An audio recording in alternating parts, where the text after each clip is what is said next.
Okay, Assalamualaikum warahmatullahi wabarakatuh and good day to all. So, kita akan masuk berkenaan chapter 7, gases exchange and its control. So, chapter 7 ni ada 3 subtopik. 7.1, gases exchange and control in mammals. 7.2, role of chemoreceptors in controlling breeding. And 7.3, dalam plan lah kita tengok gases exchange ni pula. Okay, so untuk part ini kita akan masuk 7.1 tapi tak habis pun lagi. Kita ada part 1, 7.1a dan part 2, 7.1b. Okay. So, hari ni kita masuk 7.1a dulu. So, the learning outcomes for 7.1. Untuk hari ni kita akan cover berkenaan the structure of hemoglobin and its characteristic as respiratory pigments. Yang ni 3 ways of carbon dioxide transport from respiratory tissue ni kita hold dulu untuk next lecture. Lepas tu, analyze the oxygen dissociation curve of hemoglobin yang kita akan cover juga hari ni. Dan juga compare oxygen dissociation curve of hemoglobin and myoglobin. So, anything related to carbon dioxide kita masuk pada second lecture. Okay, what is meant by gases exchange? The transfer of gases between an organism and the external environment. Sebab gases ada pada udara kita, so gases tu nak masuk ke dalam badan kita, so itu dinamakan gases exchange. Okay, proses gases exchange berlaku by simple division. So, bila simple division maksudnya dia daripada high concentration to low concentration. That's why kita kata across a concentration gradient. Dan ini menyebabkan gases exchange of oxygen and carbon dioxide. Dan benda tu berlaku pada alveoli dalam kita punya peparu. Okay, so kita lihat dulu struktur peparu kita. So, peparu ni duduk dalam kita punya bahagian dinamakan sebagai thoracic cavity, iaitu pada bahagian dada tu. So, dalam dada tu dia ditutup oleh rib cage, iaitu tulang rusuk sebagai protection lah. Lungs kita ni ada terbahagi kepada dua. Okay, dia ada pair dia pada bahagian kanan. Ini kanan right. Dan sebelah sini adalah left. Okay, bila cerita berkenaan organ badan, dia umpama kita yang dibaringkan dekat atas ni. Pada right ni kita nampak dia ada 3 lobe, iaitu 3 belahan dia. Manakala left, dia hanya ada 2 lobe sahaja. Okay, so pada bahagian lungs ni, di bawahnya ada diaphragm. So, diaphragm nanti kamu akan tengoklah pada bahagian 7.2 apa function dia. Dan kita lihat bahawa daripada kita punya saluran pernafasan, iaitu nasal passage, hidung, dia akan turun ke bawah melalui kita punya pharynx, iaitu throat. Lepas tu nanti akan jumpa voice box kita, iaitu larynx. And then nanti dia akan split into 2, iaitu bronchi. So, ada 2 belah ni. Bronchi tu bercabang pula jadi bronchioles. So, bila di hujung-hujung bronchioles ni, sebenarnya yang kamu nampak merah-merah ni bukan merah saja. Sebenarnya dia adalah gelembung-gelembung udara yang dinamakan sebagai alveoli. Alveoli is plural, alveolus singular. Okay, so lung kita ni akan jadi spongy lah sebab dalam tu ada alveoli yang set macam tu, dia bentuk kantung. Okay, dan ini adalah site of gases exchange kita, iaitu berlaku pada lung. So, macam mana udara masuk ke dalam kita punya alveoli? Of course lah daripada atmosphere. Okay, lepas tu dia akan lalu nasal cavity, iaitu hidung, ataupun buccal cavity, mulut. Ni kalau kamu tanya sesama kan, so kamu nafas macam ikan emas tu lah, blub-blub tu kan. So, udara akan boleh masuk ikut hidung ataupun ikut mulut. Lepas tu dia akan lalu dekat pharynx, and then dia turun ke trachea, sebab kita punya leher ni ada 2 bahagian, satu trachea, satu esophagus. Esophagus untuk pemakanan, trachea untuk pernafasan.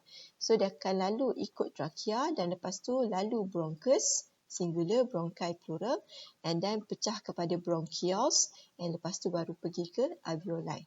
So, ini adalah pembukaan alveoli kita lah. So, kamu nampak dia bentuk kantung-kantung udara ni kan. Dan sebenarnya dia diliputi oleh banyak blood capillaries. So, structure of alveoli, sac-like structure, diameternya hanya 10 micrometer, closely packed by simple squamous epithelium. Ni kalau kamu ingat balik chapter 2 SEM 1, simple squamous epithelium ni adalah epithelial tissue yang paling nipis dan dia sangat baguslah untuk gases exchange dan juga diffusion. Dia surrounded juga by network of blood capillaries. That's why kamu nampak ni kan, walaupun dia kantung tapi penuh dengan blood capillary yang banyak. Okay, blood capillary yang warna biru ni ataupun purple, kita katakan dia sebagai blood capillary yang mengandungi kurang oksigen, deoxygenated blood. Kalau warna merah maksudnya dia ada banyak oksigen, oxygenated blood. So, ini adalah structure simple squamous epithelium daripada atas. Tapi kalau daripada tepi, kamu nampaklah dia bentuk nipis macam tu kan. Ini adalah simple squamous epithelium. Okay. So, darah tu akan mengandungi darah yang banyak oksigen kalau bawa daripada pulmonary vein, dan darah itu akan jadi kurang oksigen kalau dia bawa daripada pulmonary artery. Okay, this one we covered in the chapter 8. Sebab nanti kamu akan belajar berkenaan transport system, iaitu blood circulatory system. Okay. So alveoli apa adaptation dia? Dia ada thin simple squamous dan lower cell resistance supaya senanglah gases exchange berlaku. And then it has numerous blood capillaries supaya berlaku gases exchange di antara blood dengan alveoli. It provide large surface area sebab dia bulat-bulat macam tu kan. Dan alveoli itu adalah permeable to respiratory gases dan membenarkan O2 dan CO2 diffuse antara dia, dan it has moist surface. Okay. So lepas tu kita lihat erythrocyte. Okay, erythrocyte ni adalah function untuk transport oksigen. Dia akan membawa. Sebab alveoli hanya function untuk bagi berlaku gases exchange. Tapi yang akan bawa oksigen tu adalah erythrocyte, iaitu red blood cell. So red blood cell kamu dah tahu bentuknya biconcave shape supaya dia punya surface area tu lagi banyak untuk gases diffusion. Dalam dia tak ada nukleus supaya lagi banyak space untuk hemoglobin, dan dia generate ATP by anaerobic respiration. Elok-elok kita nak guna oksigen diangkut tu untuk jalankan seluruh respiration dekat sel, tapi dia pula yang guna kan. So that's why ATP tu hanya guna by anaerobic respiration sahaja. Okay, so dalam erythrocyte ada banyak hemoglobin. So kita lihat apa itu hemoglobin. Okay, hemoglobin ni kamu dah belajar dalam chapter 1, sem 1 dulu. Hemoglobin adalah type of protein iaitu conjugated sebab dalam dia ada hem group kat sini. So hem group ni adalah benda yang bukan protein iaitu prostatic group yang duduk pada dia. So kita dah belajar bahawa hemoglobin ni juga adalah sifatnya quaternary structure because it consists of more than 2 polypeptide chain. Sebab dia ada 4 subunit iaitu 4 polypeptide chain, 2 alpha bawah ni dan 2 beta. Dan setiap satu chain ni ada je dia punya hem group. That's why satu hemoglobin ni boleh bind dengan 4 oksigen. So each subunit contain one hem group. Each hem group consists of one ferrous ion duduk dalam ni. That's why hemoglobin warna merah. And each hem group can carry one oxygen molecule. So inilah ferrous ion duduk tengah-tengah dalam hem group ni. So because one hemoglobin can carry 4 oksigen, dalam red blood cell kita ada 250 kali 10 kuasa 6 hemoglobin. So boleh darab dengan 4 lah. So setiap satu red blood cell kita boleh bawa sebanyak 10 kuasa 9 oksigen. So banyak lah. Ini untuk red blood cell normal Tapi kalau red blood cell tu sickle cell apa semua, dia jadi problem lah sebab oksigen dia makin kurang. Okay. So kita lihat hemoglobin punya karakteristik sebagai respiratory pigment. Kita kata pigment bukan photostatic pigment respiratory pigment sebab dia yang akan bawa oksigen tu. So sifatnya dia mesti high affinity dan dia boleh bind dengan oksigen walaupun oksigen tu rendah. Kat mana pun dia boleh bind oksigen. So bila dia bind dengan oksigen, dia akan form oxyhemoglobin dan biasanya dia akan saturated lah dekat dalam lungs. Sebab dalam lungs tu ada banyak oksigen. So therefore blood yang dekat dengan lungs akan be saturated dengan oksigen. Okay. Dan dia juga sifat dia bukan setakat boleh senang pegang, tapi dia juga senang untuk release sebab function hemoglobin sebagai respiratory pigment. There's no point dia pegang tapi tak nak release bila sampai dekat sel, tisu tu perlukan oksigen tapi tak nak bagi. Matilah tisu tu. So therefore dia kena easily release oksigen kalau oksigen dekat tempat tu low. Contohnya macam respirant tissue. So respirant tissue tu baru je undergo respiration, jadi oksigen telah digunakan untuk hasilkan ATP. That's why O2 rendah, jadi oxyhemoglobin yang memang ada dalam darah tu nanti akan dissociatekan dan dia akan riliskan oksigen. So oksigen pergi ke tisu tapi hemoglobin stay lah dekat dalam blood cell. Hemoglobin tak boleh keluar daripada red blood cell. So kat sini kalau reaction dia akan shift pergi ke arah left kat sini lah. So oxyhemoglobin will dissociate into hemoglobin and form oksigen. So ini berlaku dalam tisu. Kalau hemoglobin combine dengan oksigen, ini berlaku dalam alveoli sebab oksigen tinggi. Okay. Dan sifat hemoglobin satu lagi adalah cooperativity karakteristik. Okay, maksudnya kat sini, hemoglobin sebab dia ada 4 subunit kan. So 4 subunit ni setiap satu ada hem group. So hem group ni yang akan pegang oksigen. Awal-awal, oksigen susah nak masuk ke dalam hem group ni untuk bind. Sebab keadaan conformation of this hemoglobin subunit, dia susah menerima oksigen tersebut. That's why bila satu oksigen berjaya bind, the remaining subunit iaitu yang 3 lagi akan ubah conformation dia supaya lebih senang untuk terima oksigen. Okay, dia macam perumpamaan macam kamu. Contohnya tiba-tiba dapat announcement, okay, 4 orang ni kena pergi jumpa pengarah. So kamu sampai dekat depan bilik pengarah tapi nak ketuk pintu masing-masing tak berani. Tapi bila ada seorang berjaya ketuk, dia kata, "Puan, boleh saya masuk?" Pengarah kata, "Okey, masuk. Elok-elok seorang je patutnya disebut tadi masuk kan. Tiga-tiga ni sekali boleh naik masuk." Okay. So maksudnya itu adalah cooperativity karakteristik. So hemoglobin kamu pun perangai sama macam kamu jugalah. Awal-awal dia takut tapi lepas tu dah seorang berani, semua berani. Okay. So the binding of oxygen to the first subunit akan causing the remaining hemoglobin to change their conformation, thus increasing their affinity for oxygen. So lagi easier lah untuk form oxyhemoglobin. Okay, yang ni nanti kita akan tengok lagi kejap lagi dalam dia punya oxygen dissociation curve. Okay. Dan one hemoglobin can bind loosely and reversibly to 4 oxygen. Ini yang dimaksudkan dengan can easily accept oxygen and easily release it. Sebab dia bukannya pegang permanent. So, bila dia combine dengan oksigen, dia akan jadi oxyhemoglobin. Oksigen ni akan duduk pada ferrous ion yang ada pada hem group. Okay, so ini adalah chemical formula dia lah. HbO2 oksigen. Dan ada 4 kat sini. Sebab apa? Satu hemoglobin can bind with 4 oxygen. Okay, selain daripada bind to 4 oxygen, actually hemoglobin can also bind with CO2. So, bila hemoglobin bind dengan CO2, dia akan form carbaminohemoglobin. Dan carbon dioxide ni sebenarnya akan duduk pada special tempat juga. Okay, kalau tadi oksigen akan duduk pada hem group, tapi carbon dioxide dia akan duduk pada amino group. That's why namanya carbaminohemoglobin. Sebab carbon dioxide ni akan duduk pada amino group of hemoglobin. So, ni chemical equation dia, Hb plus CO2 akan jadi carbaminohemoglobin, iaitu HbNH-COOH. Okay. So, COOH ni adalah carboxyl group yang ada pada carbon dioxide lah. NH ni adalah amino group pada hemoglobin. Okay, selain pada carbon dioxide juga, hemoglobin can also bind with carbon monoxide. Cuma, bila dia bind carbon monoxide ni akan menyebabkan hemoglobin ni jadi rosak, iaitu lowering the affinity for hemoglobin to bind to oxygen. Sebab dia akan jadi irreversible inhibitor. Ni irreversible inhibitor ni tak masuklah dalam syllabus kamu dah tajuk chapter biokatalysis hari tu. Kamu just belajar reversible inhibitor sahaja. Tapi sebenarnya hemoglobin ni kalau dia jumpa carbon monoxide duduk pada hemoglobin, jadi dia akan menyebabkan hemoglobin ni dah tak boleh nak bind sangat dengan oksigen. Sebab affinity hemoglobin pada oksigen tu lowered. Maksudnya kalau oksigen tu rendah, hemoglobin dah tak boleh bind lah. Tak macam yang asal. So dia akan interruptkan gases exchange lah. Jadi kita susah nak ambil oksigen tu. Carbon monoxide ni biasa duduk dalam asap lah. So bila Hb bind dengan carbon monoxide, dia akan jadi carboxyhemoglobin. So ni beza carboxyhemoglobin dengan carbaminohemoglobin tadi. So this exchange of gases occurs between the blood and the lung. So kita akan lihat bahawa daripada udara, oksigen itu akan masuk ke dalam lungs dan dia akan diffuse masuk ke dalam darah. So darah ni yang akan angkut oksigen tersebut ke seluruh badan melalui erythrocyte lah, iaitu red blood cell. Okay, manakala CO2 pula akan datang daripada tisu, sebab tisu yang jalankan cell respiration. So tisu tu akan riliskan dia punya CO2. So CO2 akan masuk ke dalam blood. Nanti CO2 ini akan riliskan pergi ke dalam lungs dan akan riliskan ke udara lah. Dan gases exchange ni berlaku disebabkan oleh partial pressure. Dia tak sebut sebagai concentration sebab ini melibatkan gases. Okay, apa maksud partial pressure? Pressure of one type of gas that is proportional to its concentration. Maksudnya sama je konsep macam concentration. Gases ni awak takkan jumpa gases duduk satu-satu dia seorang je. Contohnya udara kita bukannya ada oksigen saja tapi ada carbon dioxide, ada gas nadir apa semua kan. So therefore tak boleh sebut concentration sebab dalam udara tu ada banyak lagi gas lain. That's why kita kena sebut dia sebagai partial pressure. Sebab dia adalah pressure of one type of gas dalam mixture of gas. Tapi dia punya walaupun dia mix together tapi dia tak affected. Maksudnya oksigen tinggi tapi tak affect pun dengan CO2. CO2 boleh jadi rendah, boleh jadi tinggi tapi tak ada kaitan dengan oksigen. Okay, so tu maksudnya dengan partial pressure.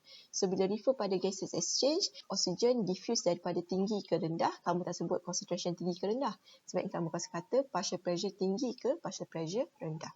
So, bila partial pressure, oksigen dalam alveoli tinggi banding dalam darah rendah, so oksigen akan diffuse masuk ke dalam darah dan terus masuk combine dengan hemoglobin. Jadi, oxyhemoglobin lah. Okay, pasal kita ni akan mengalir bersama dengan darah. So, contohnya dia pergi sampai ke kaki. So, kat situ kaki baru je lepas berlari, dah guna oksigen banyak sebab nak hasilkan ATP kan. Oksigen dalam tisu kaki tu rendah. So, biasa tadi yang lalu dekat kaki tadi akan detect, oksigen dalam tisu kaki rendah. So, nanti dia akan riliskanlah oksigen tu. So, oxyhemoglobin redissociate. So, akan riliskan 4 oksigen pergi ke tisu kaki. So, hemoglobin stay je dekat dalam red blood cell. Hemoglobin tak boleh keluar. Oksigen je yang boleh keluar. Okay. So, transfer of CO2 cikgu hold dulu untuk second lecture untuk 7.1. So, kita masuk dulu berkenaan dengan loading and unloading of oksigen. Okay. So tadi hemoglobin involved in loading and unloading of oxygen dan depends pada cooperation among the hemoglobin subunit.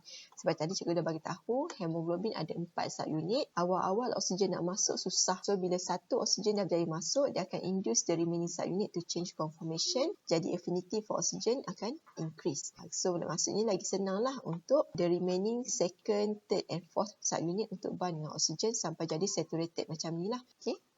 Tapi kalau release, maksudnya satu oksigen dah release daripada one subunit, the conformational change pada remaining subunit akan jadi lowest lah affinity pada oksigen. Maksudnya tiga-tiga subunit yang lain pun nanti akan, so lagi mudah lah untuk oksigen tu direleasekan pergi ke tisu. So dia samalah opposite way je. Okay, factors that influence loading and unloading ni, yang ni kita akan go through nanti sebab dia melibatkan CO2 dan juga pH. Okay, kita masuk sikit berkenaan dengan oxygen dissociation curve, ODC of hemoglobin. ODC of hemoglobin sifatnya adalah sigmoid shape disebabkan oleh faktor cooperativity karakteristik tadi. So kita lihat kat sini masa awal-awal oksigen susah nak bind pada first subunit. So waktu ni saturation of hemoglobin dengan oksigen pun jadi rendah lah. Tapi disebabkan kita dah belajar bahawa hemoglobin ni still boleh bind dengan oksigen walaupun partial pressure O2 rendah.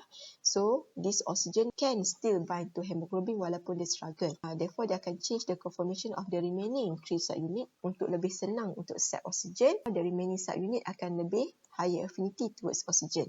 Jadi the remaining subunit akan bind dengan oksigen dengan lebih cepat.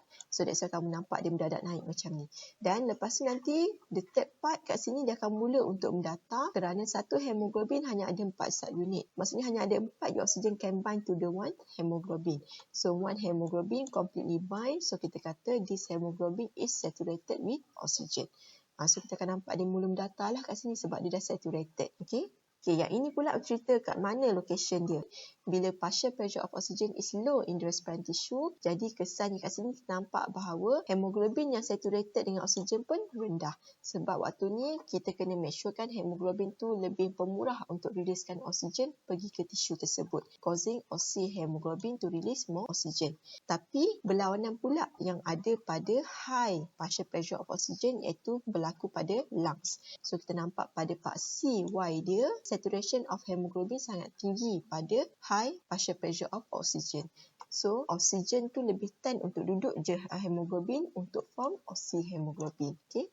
So kalau kita dah faham daripada situ, kalau dia shift daripada sini left ke right.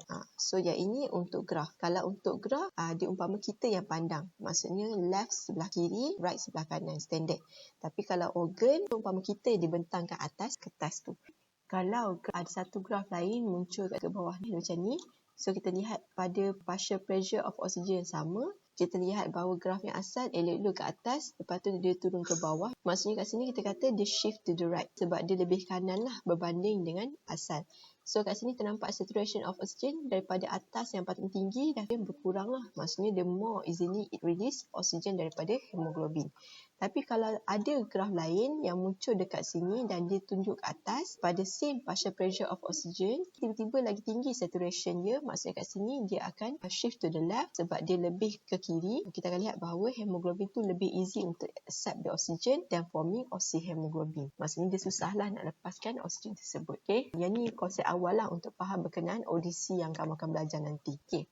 So yang ini adalah ODC of hemoglobin versus myoglobin.